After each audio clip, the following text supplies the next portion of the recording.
I'm out here in Antarctica. I've been here for about a year, and I'm recording my album. What's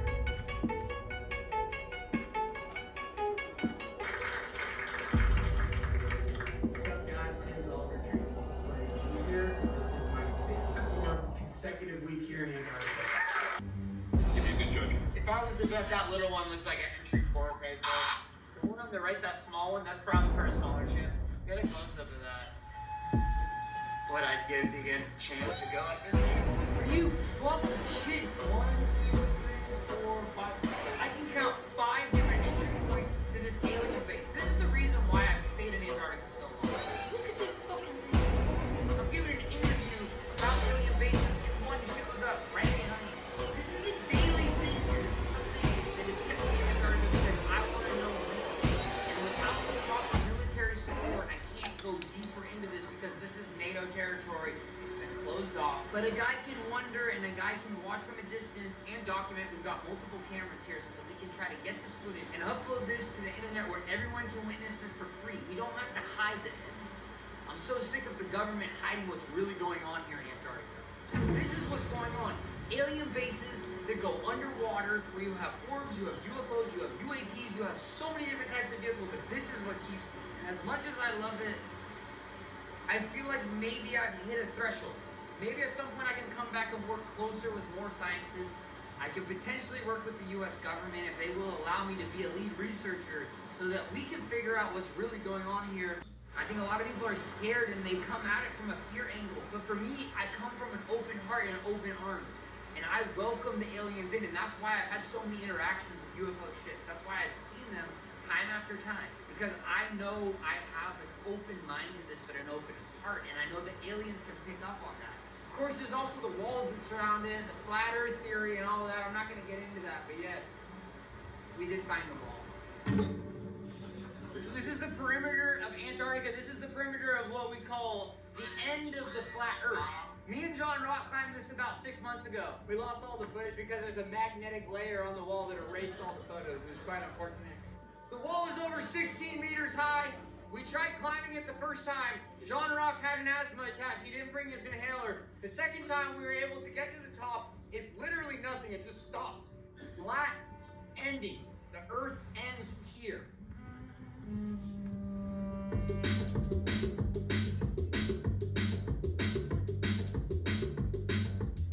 And this proves everything we know about the flat earth theory.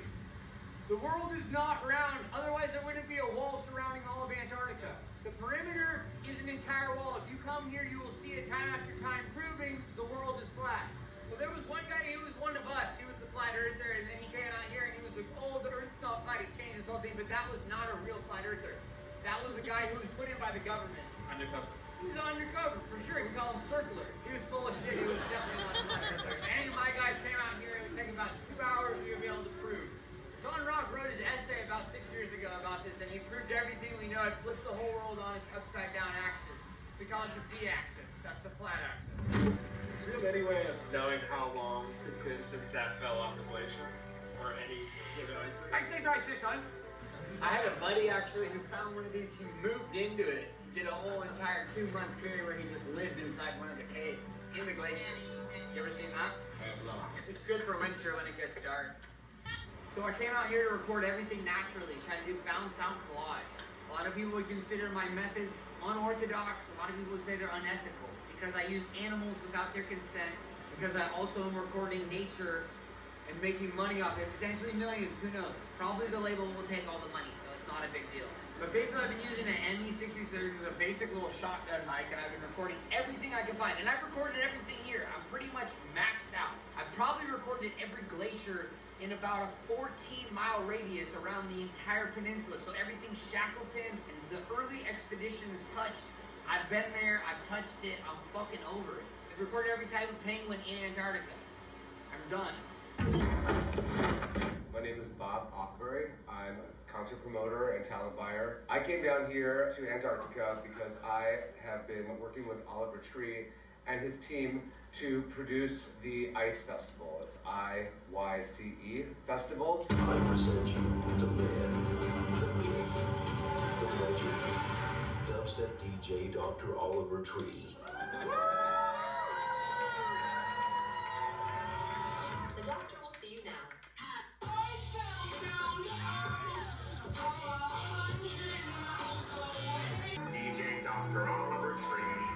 This was absolutely the most heinous crap I've ever heard in my entire life. I knew that nobody was going to connect to this music. I'm just sitting here thinking, like, I'm ruined. All this energy and resources and money that we're putting into this event, it was just absolute garbage.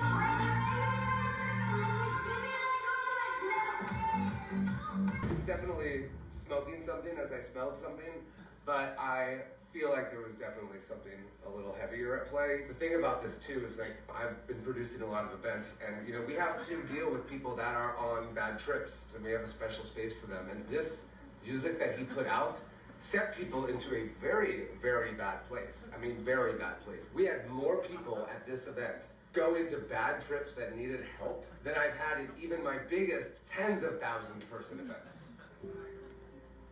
It made my little homie Tommy just start projectile vomiting. As soon as Tommy started projectile vomiting, another person started projectile vomiting. And that caused another person to start projectile vomiting. This is not meant for the general human consumption.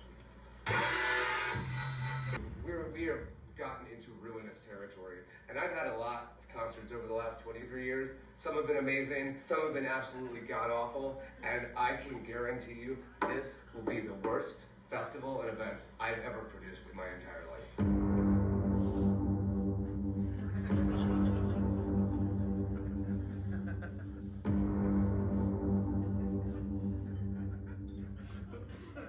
They don't know anything about rave culture. It's a movement.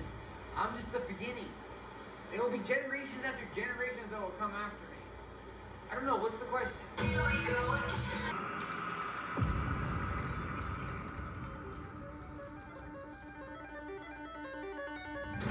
You know, an ambient set is an ambient set, and we're sitting there, we have this like beautiful glacier, icebergs behind us, but then in the middle of it, this pod of orcas is coming up and swimming next to the boat. It was really magical. And what does this clown do? Mr. Ego drops this super gnarly dubstep song. It completely ruined the vibe. The orcas just dissipated. I feel like anything he plays, no one's going to be there. This is one of, if not the biggest fall from graces I've ever seen in the music industry.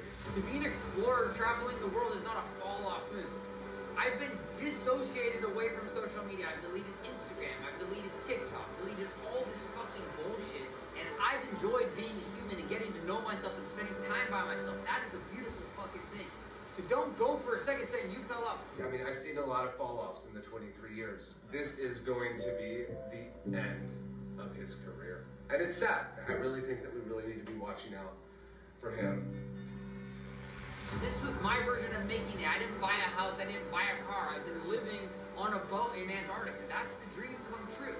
I don't want to be a famous guy. It just reached the point where my entire identity was wrapped up in artist, creator, not funny comedian, all this stupid fucking shit.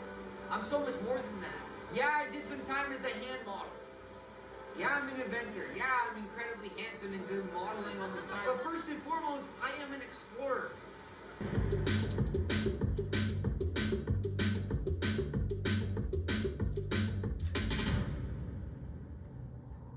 What you see behind me is a decimated whale colony, taken by poachers, such as my great-grandfather, Otto Higginbottom Tree Jr. VI.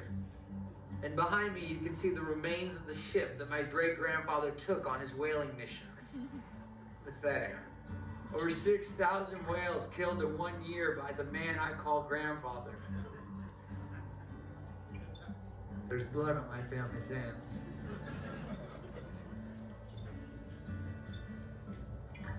I'm getting emotional. I'm good. This doesn't sit right with me. It's heartbreaking to know that my family was a part of this. Killing so many innocent whales. And also, my grandfather worked at SeaWorld. Where he would take orcas and put them in contained life in a jail cell in a SeaWorld. I can't say. As you can see behind me, these are full-blown adult manatee whale bones. The last few years, archaeologists have turned the entire world upside down from what we knew. Whales originally had feathers with back hind legs that could walk on land. It was said that over 6,000 years ago they could fly. I don't believe it. Let's get out of here. It sounds like shit. Now this is something that's extremely rare. As you can see, this is the tip of a whale penis. I mean, just imagine the size of that thing. It's the size of a school bus. Devastating what it could do to the female whale. Insane.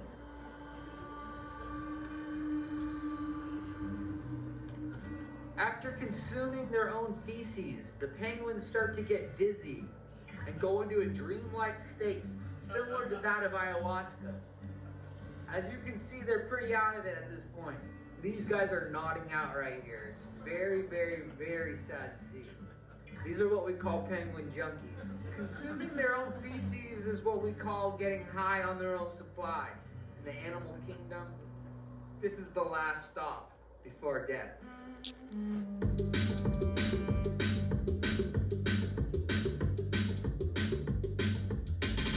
Over the last few years, researchers have found that penguins are polyamorous.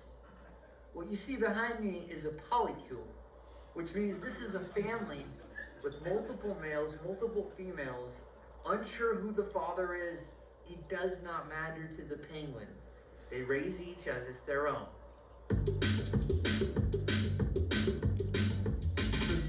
One second, I gotta take this.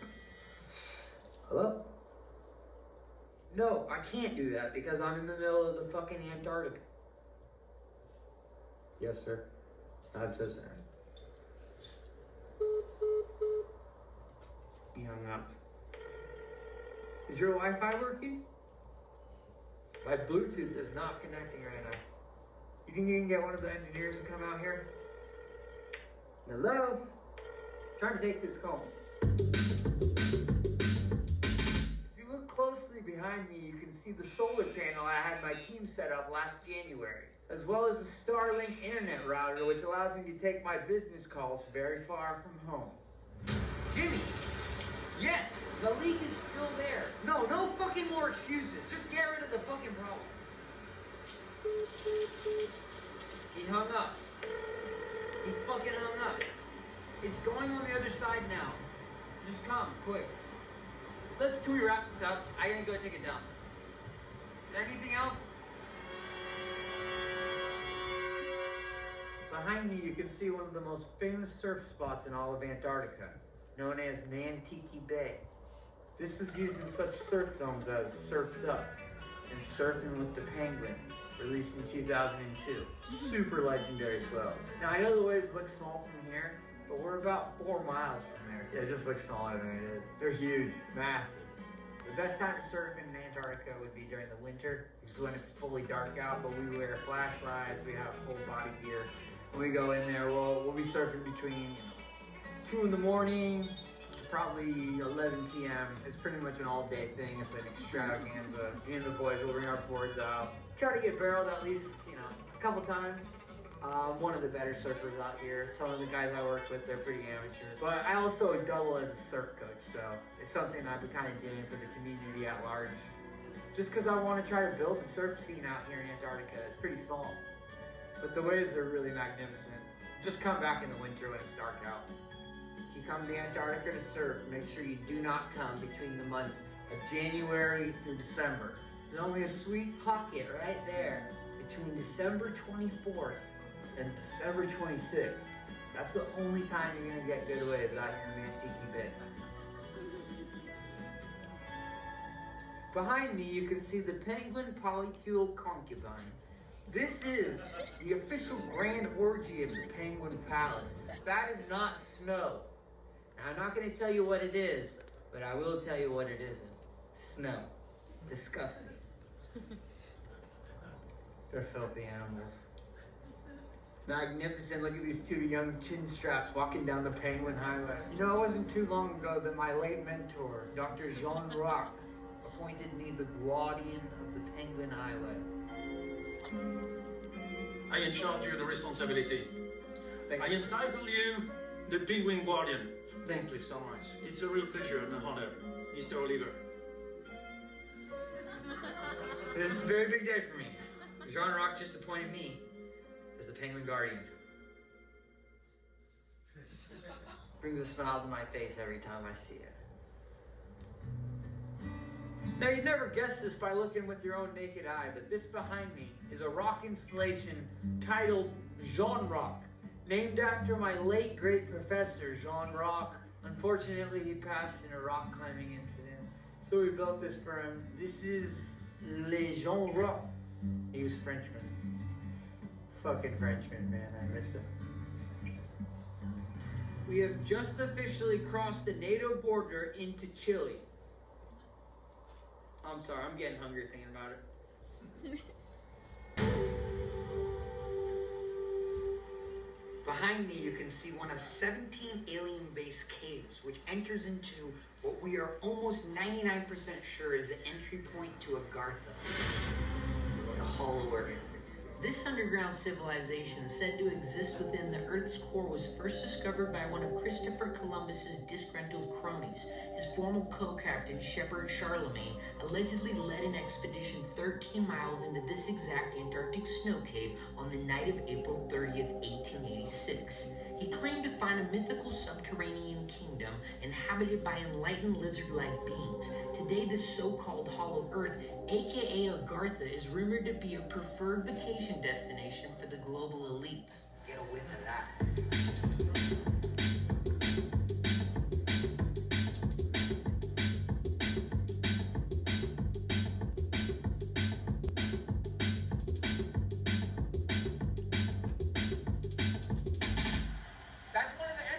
Right there to one of the alien bases we've been looking into. One is 17 around the Antarctic Circle. Are you familiar with Agartha?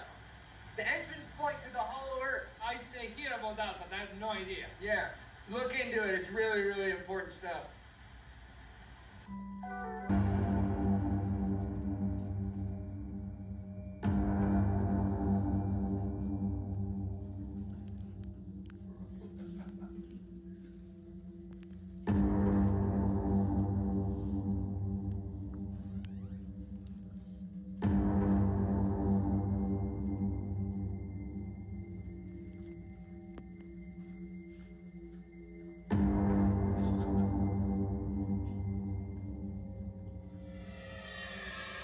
You've been hired to work for me, not for these fucking clowns. These guys aren't paying you. They're certainly not paying for the fucking camera that I'm renting out for $40,000.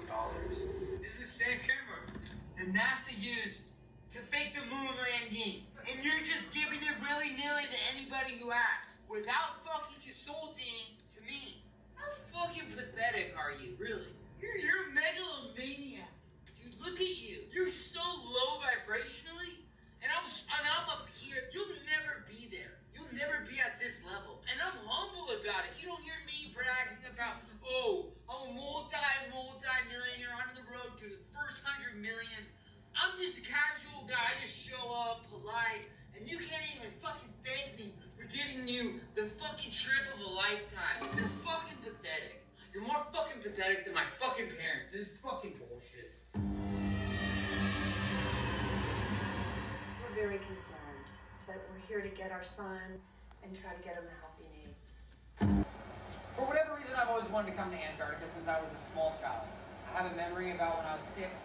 I had a dream that I would be out exploring in Antarctica, and to be here finally, that's why I didn't want to leave, because it's such a long dream. That's 24 years ago. I came here as a man on a mission, and I successfully did it. I mean, how many people do you know live in Antarctica for a year? Name one. None, because no one wants to stay here during the winter. There was me and maybe 14 other scientists in the entire continent because it's pitch black for 6 months. But I think right now, what will be best for me is for me to kind of separate myself from the continent. There's got to be more out there. It's a massive world. Maybe I'll do a whole other year across all 7 continents. I'd love to go to the Middle East. I'd love to go to China. I'd love to go hang out with the Maasai tribe in Africa. I'd love to play them the album, see what they think. Because obviously my parents are not the right demographic. But there's got to be someone out there who gets it.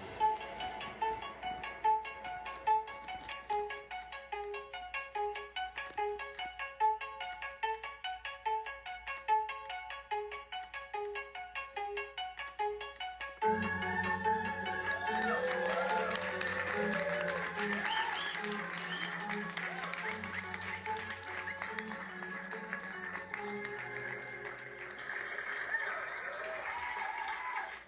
late former mentor, Jean Rock, appointed me the guardian of the Penguin Highway. And I just want to say, any questions about albino parakeets or the monkey sharks, come to me.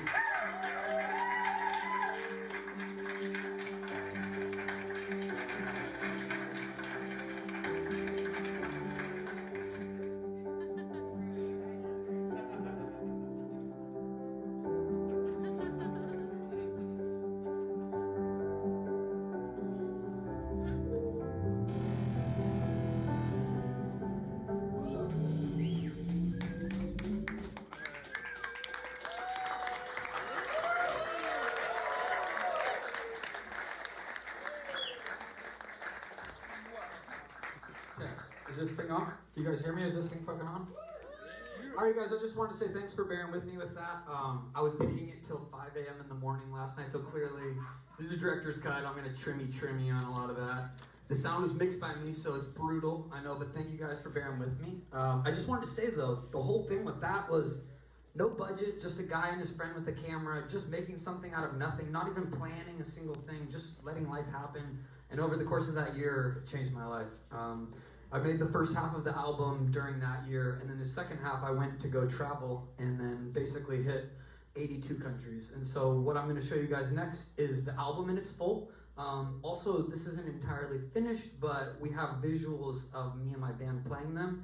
And yeah, I just wanted to say, you guys, there's enough creativity in this room to be able to shine and bright such a strong light across the world. And my whole goal here is just to inspire you guys. You don't need a record label, you don't need crazy budgets, you don't need anything. You just need time and an idea and creativity, and you do not need to be asking for someone's permission to do this shit. I don't have any plan for this. Maybe I'll put it on YouTube, maybe I won't ever release it. I don't give a fuck. It's just to make art. And that is the whole point, and I wanted to just show you guys you don't need some fancy, crazy budget to do that. You don't need someone's permission or waiting on someone's dollar to make a film. Even if it was pretty shitty, that is still fun to do.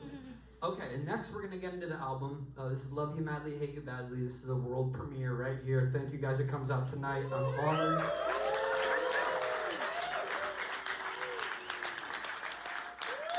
Is there any way to put the house lights on really quick so I can just see what the crowd looks like? Oh my god, you guys are so fucking ugly. Turn that shit off. Turn that fucking lights off immediately. Alright, without further ado, we'll play you guys the album. Thank you for bearing with us and sticking around. I love you all. Thank you guys for coming out. Just wanted to say really quickly, those videos were basically made with zero money as well. My record label that I used to work with used to give over $1 million every cycle, and they would give a lot of startup capital.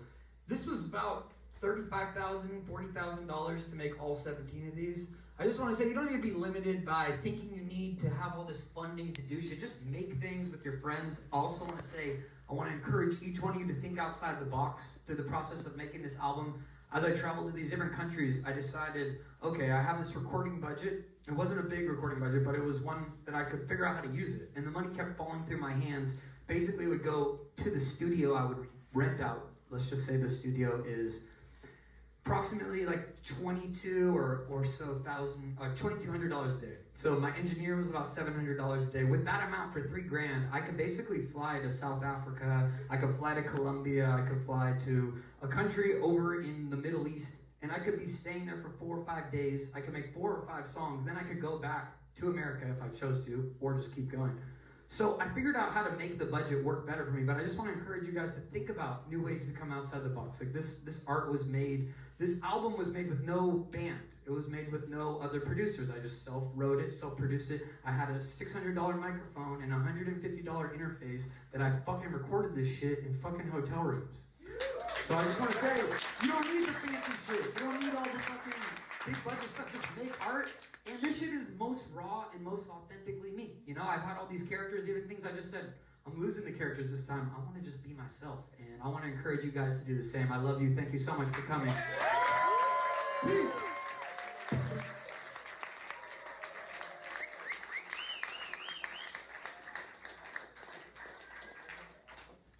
we're getting kicked out. Everybody have a great night. Okay, cut it. You want to do an outro? Yeah. Thanks for watching, guys. That was really awesome. And turn the stream off. It's not happening anymore. How you doing?